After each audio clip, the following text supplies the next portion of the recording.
guys, I'm here to do my top 5 Tuesday video, and I'm sorry that I'm coming to you late yet again. It's just since daylight savings I've been having trouble, but also today there was a scheduled power outage and I went into Kumar so I could do some shopping, and I bought a lot of random shit and spent some money that I probably shouldn't have, but I've gotten home and it's quite dark now. So, oh well, I wouldn't have had time to film anyway because there's no power, but here I am now. This week's theme is going to be my top 5 examples of pushover best friends. So this is basically the best friend that just does everything the main character wants without reason. They don't do anything for themselves, and they're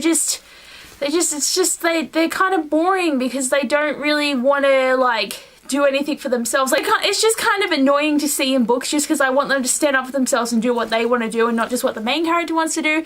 All of the characters on my list I do like, it's just that they have this aspect to them that is just annoying. But let's get into the list. So number 5 on my list is Alyssa from the Vampire Academy series by Rochelle Mead.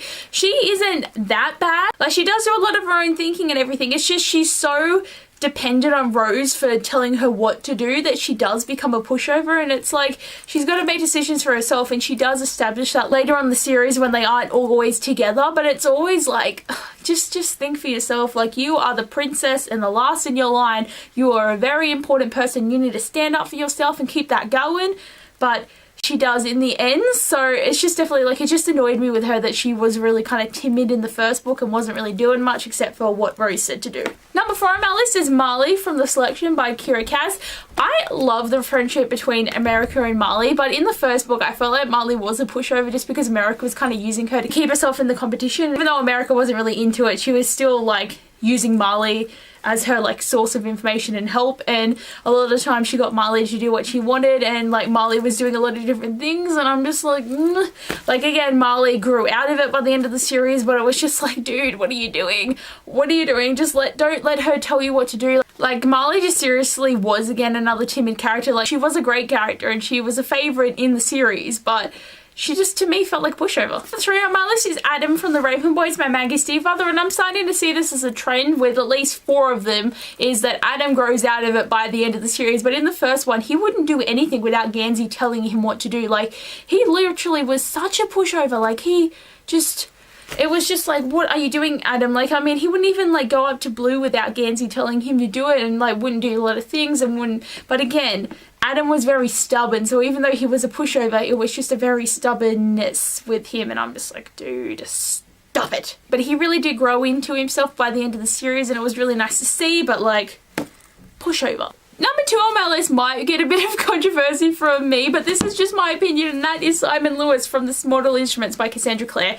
Again, just the first book, maybe even a bit of the second book, but it's just that he is so obsessed with Clary and does everything that she says, and he's so scared of everyone that he doesn't really do anything for himself, and it's only later on when things happen to him that he really does establish a sense of self within himself. God, that's the best word choice, Abby, but like, he really does become an amazing character. Like, I really didn't like Simon at the beginning of the series because he was ruining my ship.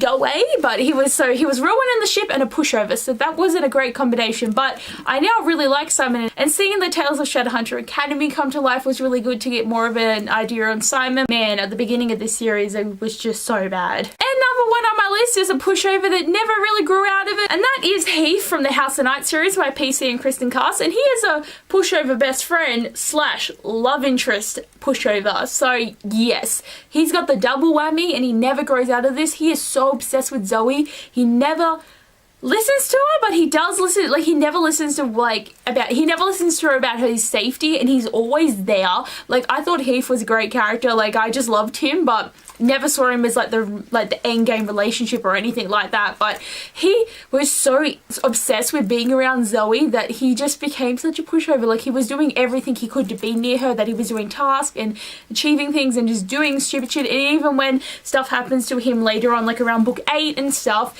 he still comes back as being a pushover and everything, and it's just like, mate, what are you doing? Like, he's just literally the worst one. So these are the 5 books from my top 5 examples of pushover best friends, and I hope I have explained this right in my sense. Like, I looked at this topic and I was like, what am I doing again? And then I'm like, no, pushover means that they just don't really do anything for themselves, and yeah, like, all these characters in my opinion fit this bill.